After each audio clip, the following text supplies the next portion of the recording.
Bismillahirrahmanirrahim. Assalamualaikum warahmatullahi wabarakatuh.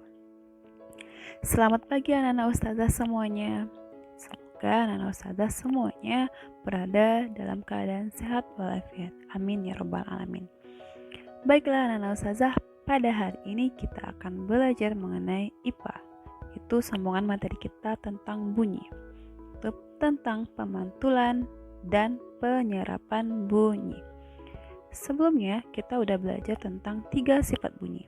Yang pertama yaitu bunyi memerlukan medium dalam perantaranya. Yang kedua bunyi dapat dipantulkan. Yang ketiga bunyi dapat diserap. Nah, kita akan belajar tentang penyerapan dan pemantulan bunyi. Oke. Sebelumnya kita ingat dulu apa KD kita. KD-nya masih sama. Tentang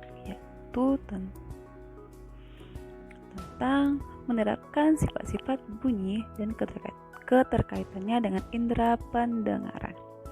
Anak-anak ustazah, sebelumnya kita sudah belajar mengenai indera pendengaran. Nah, kita lanjut kepada pemantulan bunyi.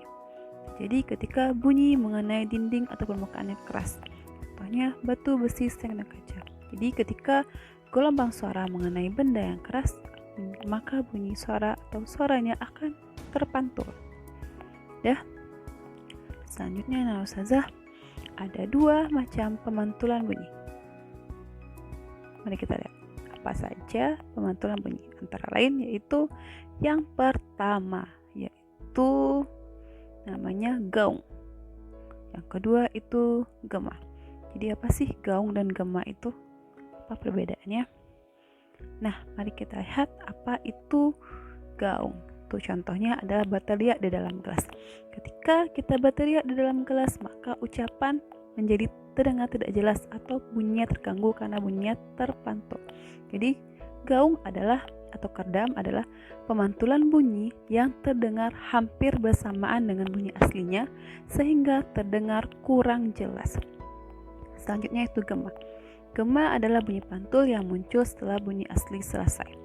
Jadi ketika terjadinya gema, bunyi pantul terjadi karena bunyi dipantulkan oleh benda yang jaraknya jauh. Sehingga kalau seseorang berteriak di mulut gua, maka bunyinya akan terulang kembali. Makanya terpantul. Selanjutnya itu penyerapan bunyi. Kenapa bunyi itu harus diserap? Apa sih gunanya kita melakukan penyerapan bunyi? Nah, penyerapan bunyi berguna untuk meredam atau mencegah terjadinya gaung. Seperti yang kita bahas sebelumnya, bahwasanya gaung itu membuat bunyi tidak jelas. Ketika bunyi suatu benda atau gelombang bunyi terjadi gaung, maka bunyinya akan samar-samar. Jadi akan mengganggu.